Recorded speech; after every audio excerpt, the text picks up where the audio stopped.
Midnight in my garage, and I'm rewiring an old radio when the silence breaks like glass. Marissa's voice drifts through the heating vent, sharp and venomous. Your father's nothing but weight dragging us down. My therapist says he's the root of my stress.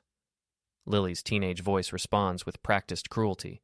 Maybe if you had a real man, you wouldn't need therapy. I freeze, screwdriver suspended mid-turn. 23 years of marriage, and this is what I get.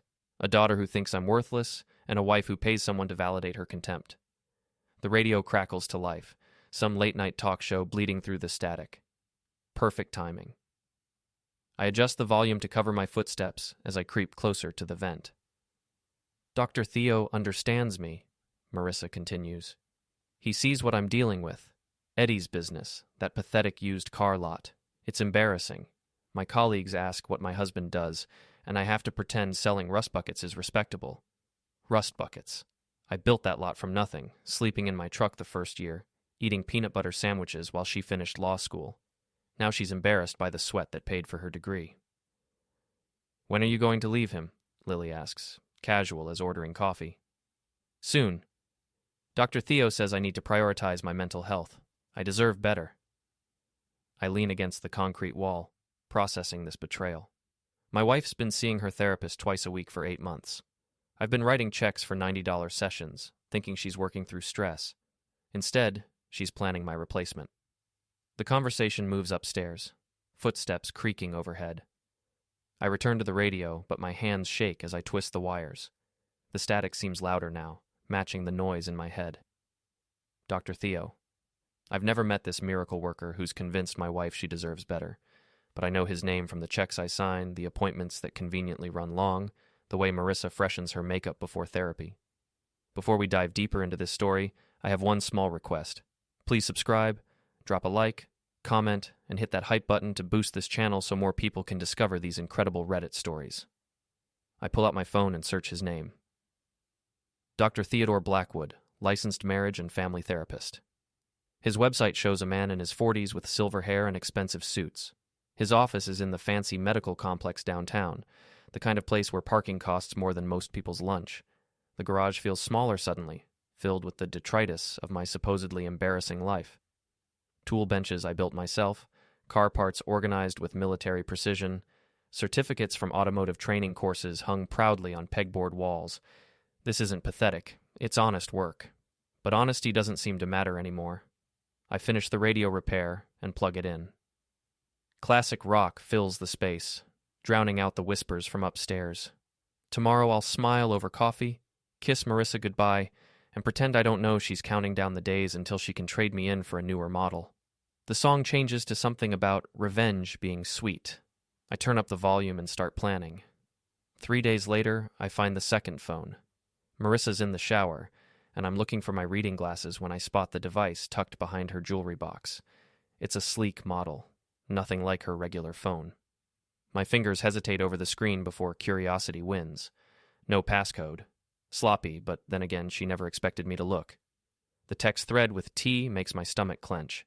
Months of messages, escalating from professional to personal to explicit. My wife, the woman who claims I don't satisfy her intellectually, sending photos and promises to her therapist. Can't wait for our session today. Eddie thinks I'm discussing my anxiety. You cure more than anxiety, baby. See you at the usual place. The usual place. I scroll through location tags and find it. The Marriott downtown, room 412. Booked every Tuesday and Thursday for the past 4 months. The same days as her therapy appointments. I photograph everything with my own phone, then carefully replace hers exactly where I found it. The shower's still running. Marissa's voice drifts out, humming something cheerful while she scrubs away evidence of her afternoon activities. When she emerges wrapped in a towel, I'm sitting on our bed with the laptop, reviewing inventory for the lot. Good therapy session today? I ask, without looking up. Very productive. Dr. Theo thinks I'm making real progress. That's wonderful, honey. Worth every penny. She kisses my cheek, and I smell expensive cologne that isn't mine. The next morning, I drive to the medical complex and park across from Dr. Theo's building. I don't have a plan yet. Just need to see this man who's dismantling my marriage one session at a time. At 11:30, Marissa's BMW pulls into the lot. She's dressed in the navy suit I bought her for our anniversary, The one she claimed was too expensive. Apparently, it's perfect for adultery. Dr. Theodore Blackwood emerges from a silver Tesla at the same time. He's exactly what I expected. Polished, confident. The kind of man who's never had grease under his fingernails. They don't acknowledge each other in the parking lot, maintaining the pretense even here. I wait 20 minutes, then follow them inside. The building directory lists his office on the 3rd floor. I take the elevator up and find a waiting area decorated in soothing blues and grays. New Age music plays softly while a receptionist types at her desk. "Can I help you?" she asks. "I'm interested in scheduling couples therapy. My wife recommended Dr. Blackwood." She brightens. "He's wonderful, very insightful. Unfortunately, he's with a client right now, but I can schedule you for next week." "That's perfect. Is that his office?" I gesture toward the closed door marked with his name. "Yes, but please keep your voice down. He's in session." I nod and take a seat, pulling out my phone to check messages. The walls are thin enough that I can hear muffled voices from the office. Marissa's laugh carries clearly, followed by a deeper chuckle that must be Theo's. They're not discussing anxiety in there. I stand and approach the receptionist again. "Actually, I just remembered I have a conflict next week. Could I get Dr. Blackwood's card? I'll call when my schedule clears up." She hands me a business card with his photo. "He really is excellent. Your wife has good taste." "Yes," I say, pocketing the card. "She certainly does." Back in my truck, I sit in the parking lot for another hour.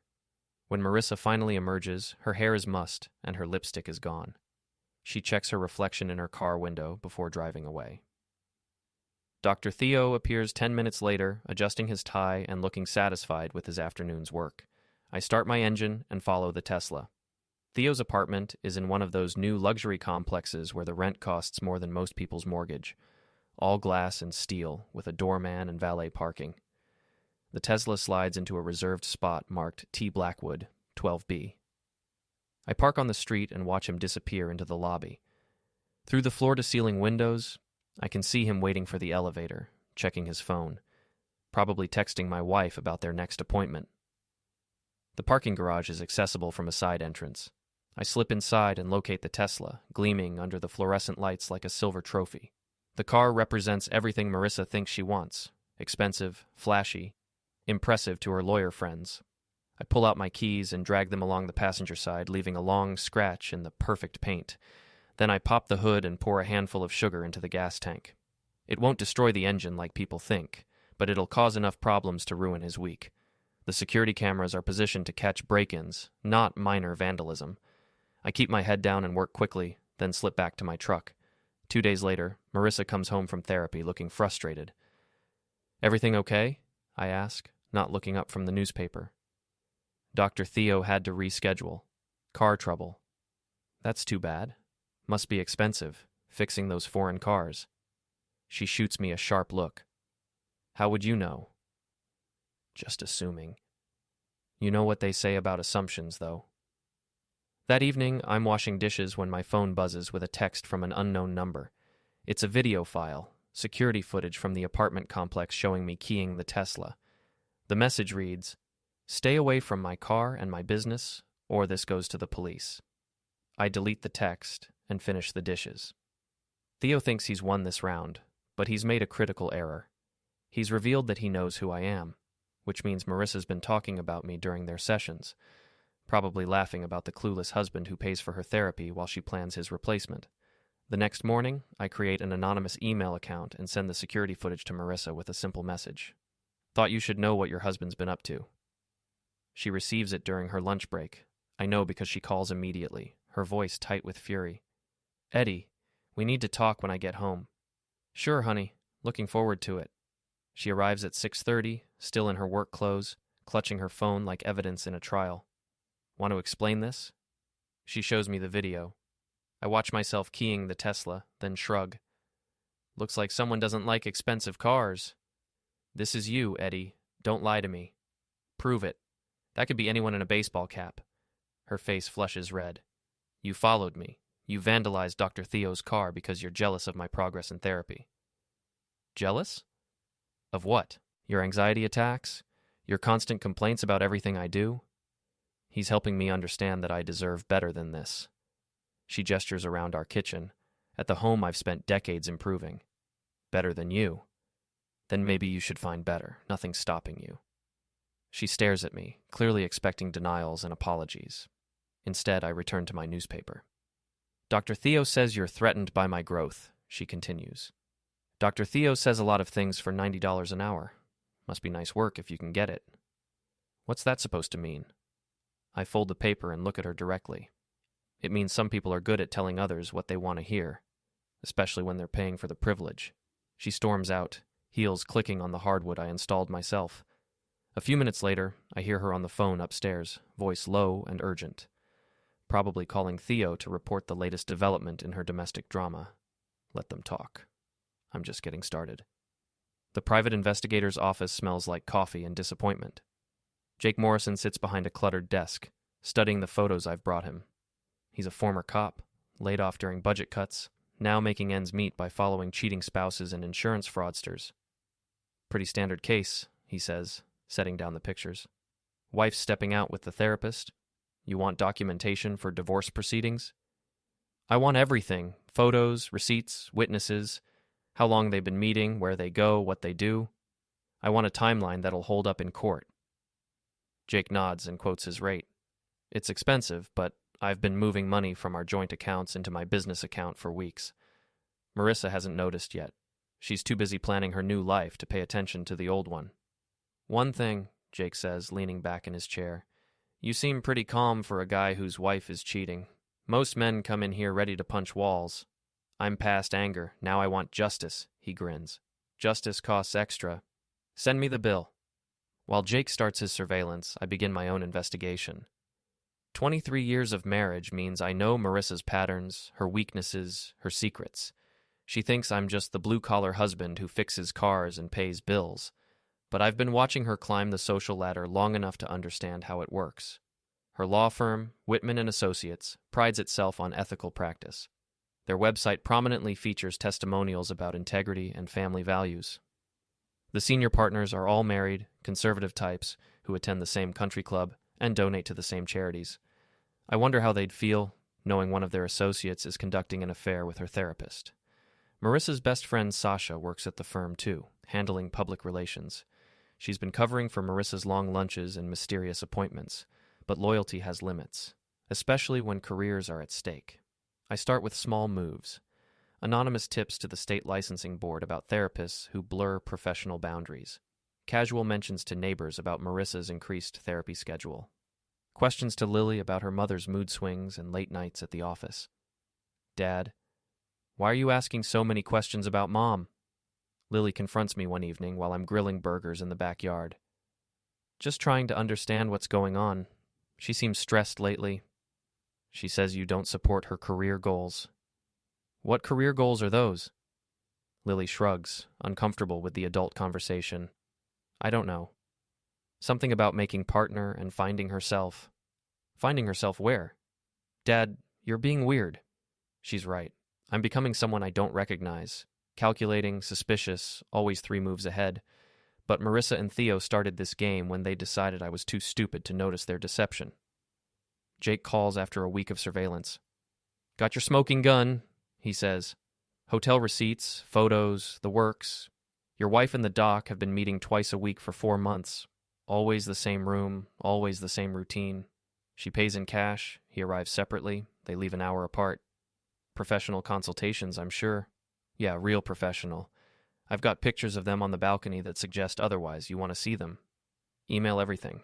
And Jake, keep watching. I want to know their patterns, their backup plans, everything. You planning something specific? I'm planning everything. That night, Marissa comes home late again, claiming she had dinner with clients. She's wearing a new dress, something I've never seen before. When she kisses my cheek, I smell wine and cologne. How was therapy today? I ask. I didn't have therapy today. My mistake. Must be tomorrow. She pauses at the kitchen doorway.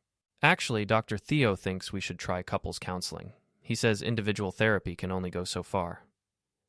Couples counseling with your individual therapist?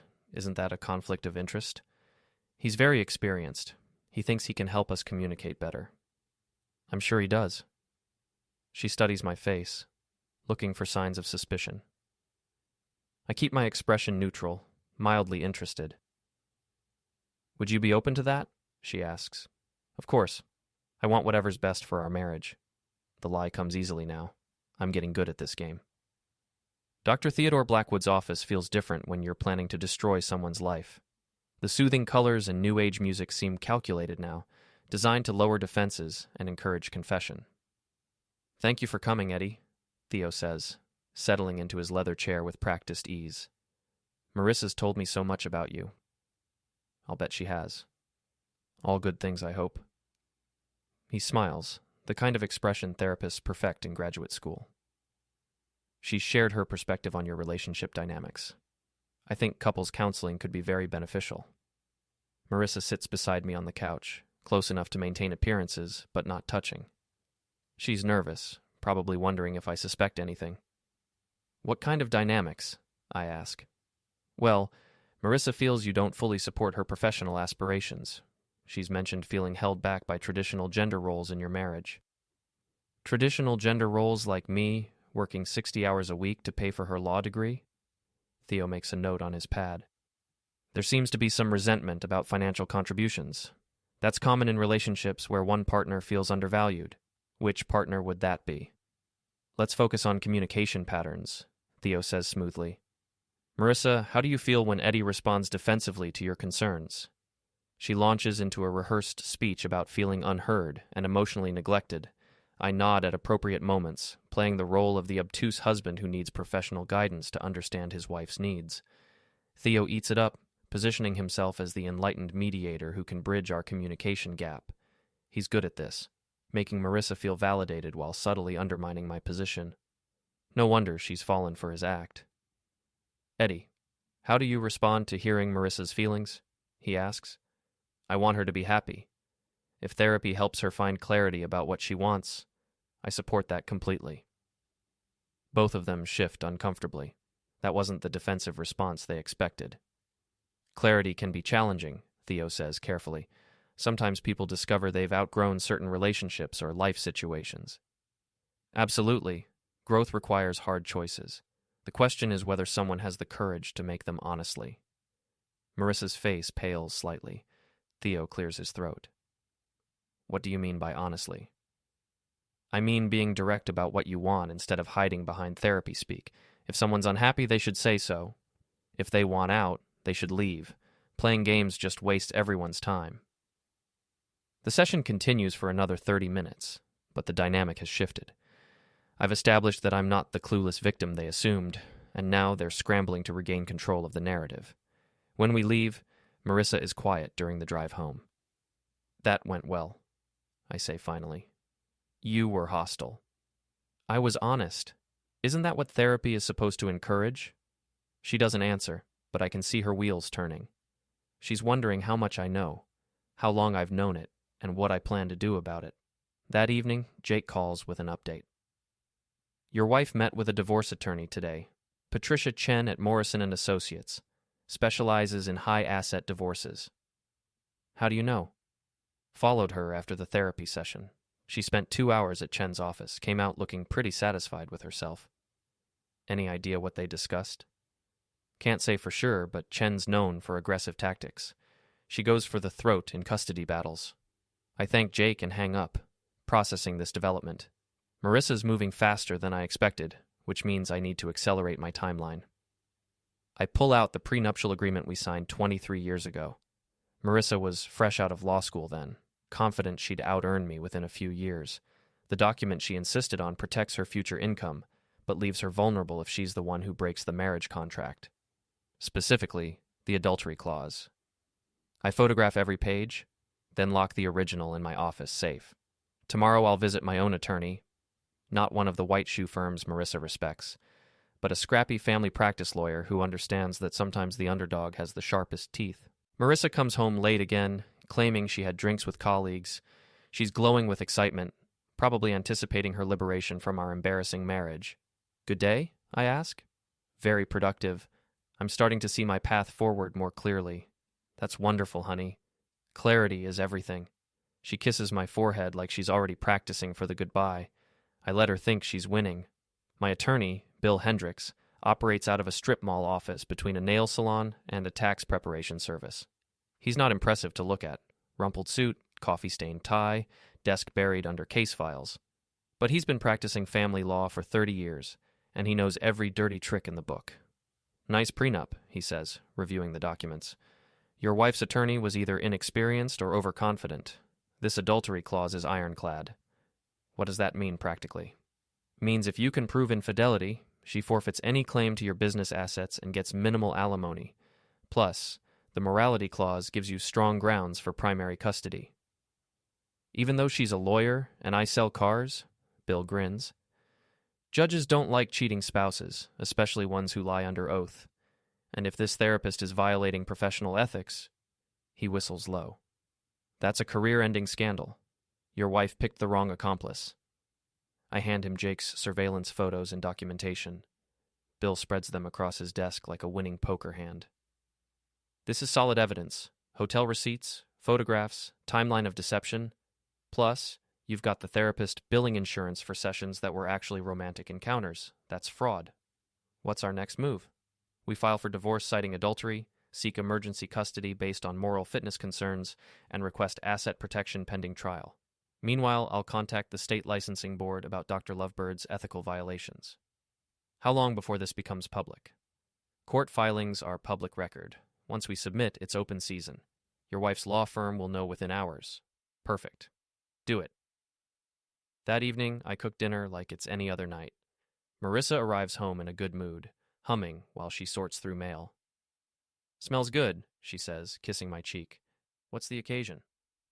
No occasion. Just felt like making your favorite. We eat in companionable silence, discussing Lily's upcoming school play and weekend plans. Marissa seems relaxed, probably thinking she's successfully managed both her marriage and her affair without consequences. Eddie, she says over dessert, I've been thinking about our future. Oh? I think we both know things haven't been working between us for a while. Maybe it's time to consider other arrangements. Such as? She takes a deep breath, preparing for the speech she's probably rehearsed with Theo. I think we should separate. Give each other space to figure out what we really want. Is that what Dr. Theo recommends? This isn't about therapy. It's about us being honest about our relationship. I nod thoughtfully. You're right. Honesty is important. In fact, I've been thinking about honesty a lot lately. Something in my tone makes her pause. What do you mean? I mean, I think we should both be completely honest about what we want and what we've been doing to get it. Her fork hovers halfway to her mouth. Eddie, what are you talking about? I'm talking about the Marriott Hotel, room 412. I'm talking about Tuesday and Thursday therapy sessions that last 3 hours. I'm talking about Dr. Theodore Blackwood and his very personal approach to marriage counseling. The fork clatters to her plate. Her face cycles through shock, fear, and calculation before settling on defiance. I don't know what you think you know. I know everything, Marissa. The second phone, the text messages, the hotel receipts. I know about Patricia Chen and your divorce consultation. I know about the new dress you wore last week and the cologne you've been coming home with. She's gone completely pale now.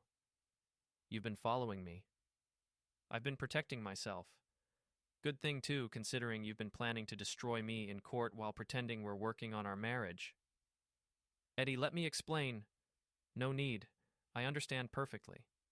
You outgrew me, just like you always planned. The only surprise is that you chose your therapist as the upgrade. Seems a little cliché for someone with your education. She stands abruptly, knocking over her wine glass. Red liquid spreads across the white tablecloth like a stain on our marriage. You don't understand what it's like being married to someone with no ambition. No ambition? I built a business from nothing. I put you through law school. I've supported every dream you've ever had, including the dream of replacing me. That's not. It's exactly what this is. And you know what? I'm going to help you achieve that dream. Tomorrow morning, you'll be served with divorce papers, adultery, fraud, violation of the prenuptial agreement. Your boyfriend will be reported to the licensing board for ethics violations and insurance fraud. She sinks back into her chair, the fight draining out of her. Eddie, please. We can work this out. Dr. Theo means nothing to me. Stop. Just stop lying. It's over, Marissa. You wanted honesty? Here it is. You're a cheater, a liar, and a fool. You threw away a marriage for a man who's probably running the same con on 3 other clients. I stand and begin clearing the dishes, leaving her sitting in the ruins of her carefully planned deception. Where will I go? She asks quietly. That's not my problem anymore, but I'd suggest calling Dr. Theo. I'm sure he'll be happy to provide comfort during your difficult transition. She starts to cry then, but they're not tears of remorse. They're tears of frustration that her plan failed and her victim fought back. I finish cleaning the kitchen while she sits at the table, probably calculating her next move. But it's too late for strategy now. Tomorrow, the whole carefully constructed lie comes crashing down. I'm almost looking forward to it. The process server arrives at Marissa's office at 10 a.m. sharp. I know because Jake is watching from across the street, documenting her reaction when she receives the divorce papers. She went white as a sheet, he reports over the phone. Ran straight to her boss's office, a lot of shouting behind closed doors. By noon, the story's spreading through her law firm like wildfire. Adultery, ethics violations, insurance fraud. It's the kind of scandal that ends careers and destroys reputations. Sasha calls me at 2, her voice tight with panic. Eddie, what the hell is going on? Marissa's saying you've lost your mind, that you're making up lies about her and Dr. Blackwood. What do you think, Sasha? You've been covering for her affair for months. Did you really think I wouldn't notice? Long pause. I don't know what you're talking about. Sure you do. You scheduled her fake client meetings, provided alibis for her hotel visits, probably helped her pick out lingerie for her therapy sessions. The question is, how much did you know about her divorce plans? Another pause, longer this time. Eddie, I was just being a friend. No, you were being an accomplice, and now you're going to be a witness. I hang up and wait. It doesn't take long. Marissa storms through the front door at 4:30, still in her work clothes, but disheveled now. Her perfect lawyer facade is cracking. You bastard, she hisses. You've destroyed everything. I've revealed everything. There's a difference. My partners are furious. They're talking about suspension pending investigation. Do you have any idea what you've done to my career? About the same thing you plan to do to my life. Fair's fair. She throws her purse across the room, contents scattering. This is insane. We could have handled this privately, worked out an arrangement. You mean I could have quietly accepted your betrayal and let you take half my assets while you rode off into the sunset with Dr. Wonderful? Not happening. He's a respected therapist. He's a predator who violates professional ethics and commits insurance fraud. The licensing board is very interested in his therapeutic methods. Her phone buzzes. She checks it, and her face crumples. They've suspended him pending investigation. His practice is ruined. Consequences. Amazing how they work. Eddie, please. We can fix this. I'll end things with Theo. We'll go to real counseling. With what money? Your legal fees are going to be astronomical, and you're about to lose your job. Dr. Theo's probably facing criminal charges. Your grand plan didn't account for getting caught, did it? She collapses onto the couch, finally understanding the scope of her destruction. What do you want? I want you gone. Tonight. You can stay at a hotel. I hear you know all the good ones. Tomorrow we'll discuss custody arrangements and asset division according to the prenuptial agreement you insisted on. The prenup includes an adultery clause that voids most of your claims. Your own document is going to destroy you. There's poetry in that. She stares at me like I'm a stranger. When did you become so cruel? When you decided I was disposable. When you planned to humiliate me in court while stealing everything I've worked for. When you turned my own daughter against me with your lies and manipulation. Lily doesn't know about... Lily knows you've been lying to both of us. She's smart enough to figure out the rest. The question is whether you want her to hear it from you or read about it in the court documents. Marissa's phone rings. She glances at the screen and declines the call. That's Theo. He's been calling all day. Better answer. You two need to coordinate your stories for the depositions. There won't be depositions if we settle quietly. There won't be a settlement. This goes to trial, where every detail of your affair becomes public record. Your colleagues, your clients, your parents, everyone gets to know exactly what kind of person you really are. She tries one more approach, softening her voice. Eddie, we had 23 good years. Doesn't that count for something? 23 years of me loving someone who was planning my replacement. Yeah, that counts for something. It counts for making sure you never get the chance to do this to anyone else. I walk to the front door and open it. Your bags are packed and in the garage. Keys to the BMW are on the kitchen counter. You've got 1 hour to collect anything else you need. She doesn't move. Where am I supposed to go? Call Dr. Theo. I'm sure he'll provide comfort during your difficult transition, unless his wife has something to say about it. His wife? Oh, did he not mention her? Or their 2 kids? Funny how therapists sometimes forget to share important details about their personal lives. The last bit of color drains from her face. She's been played by an expert, and she's just now realizing it. I check my watch. 58 minutes. She finally stands, moving like a woman in a dream, or a nightmare. This isn't over, Eddie. Yes, it is. It's been over since the moment you decided I wasn't good enough for the life you wanted. I'm just making it official. She gathers her things in silence, occasionally stopping to stare at photos or mementos from our marriage, looking for something worth salvaging, maybe, or just processing the magnitude of her losses. When she's gone, I pour myself a drink and sit in my kitchen, surrounded by the silence she's left behind. Tomorrow will bring lawyers and depositions and the messy business of untangling 23 years of shared life. But tonight, for the first time in months, I'm exactly where I want to be. The radio in the garage crackles to life, playing that same song about revenge being sweet. I raise my glass to the empty house and smile. Sometimes the underdog wins after all.